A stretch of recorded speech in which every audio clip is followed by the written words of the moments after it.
Syekh Muhammad Abdul Wahab mengatakan kami tidak pernah mengkafirkan yang berkaitan dengan masalah 4 rukun, masalah solat, masalah zakat, puasa, haji. Kalau ada yang meninggalkan solat tidak dia kafirkan, karena ini masih masalah khilafiyah di kalangan para ulama.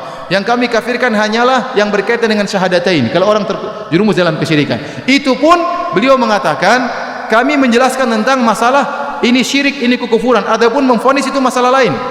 Makanya beliau dalam pernyataan mengatakan bagaimana kami mengkafirkan orang-orang sementara ada orang yang beribadah di kuburan Ahmad Al-Badawi tidak kami kafirkan karena dia tidak tahu. Bagaimana kemudian kami dituduh mengkafirkan orang-orang? Apalagi kemudian dituduhkan suka menumpahkan darah kaum muslimin. Apakah ada jemaah haji yang pergi ke Arab Saudi ketakutan dibunuh oleh orang Arab Saudi? Bukankah Saudi itu sarangnya Wahabi? Semua penduduk Saudi rata-rata apa? Wahabi. Apakah ada jemaah haji yang ketakutan kalau ketemu orang Arab Saudi? Ya. Yang akan dirampas hartanya, akan dibunuh? Enggak ada, itu omong kosong.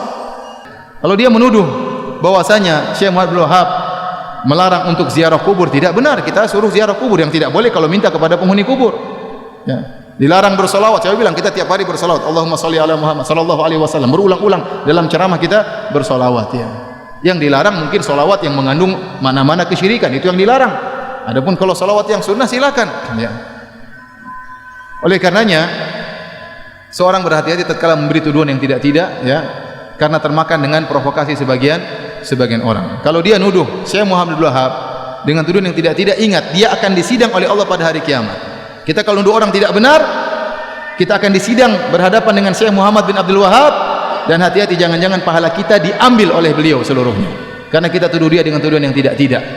Ya, ini bahaya, hati-hati. Maka seorang tatkala berbicara hendaknya dia berfikir sebelum mengucapkan apa yang dia ucapkan.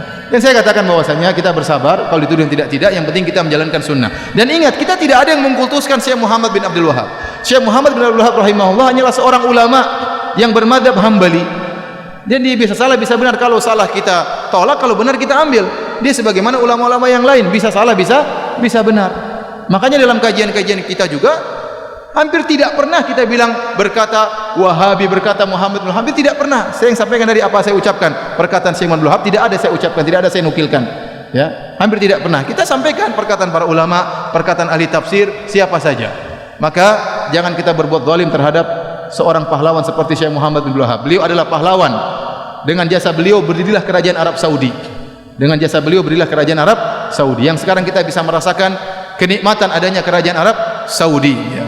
Adanya ketentraman, adanya keamanan, adanya ibadah yang tentram di sana. Bagaimana bantuan kerajaan Arab Saudi kepada negara-negara Islam, itu salah satu jasanya Syekh Muhammad bin Abdul Wahab rahimahullahu taala. Jadi saya sering sampaikan, Syekh Muhammad bin Wahab itu di Saudi seperti tuanku Imam Bonjol di tanah air kita, seperti Pangeran Diponegoro di tanah air kita. Maka mereka cinta kepada pahlawan mereka, wajar. Kalau mereka cinta, mereka pelajari buku-bukunya, tapi mereka tidak fanatik. Kalau salah dibilang salah. Wallahu a'lam bishawab.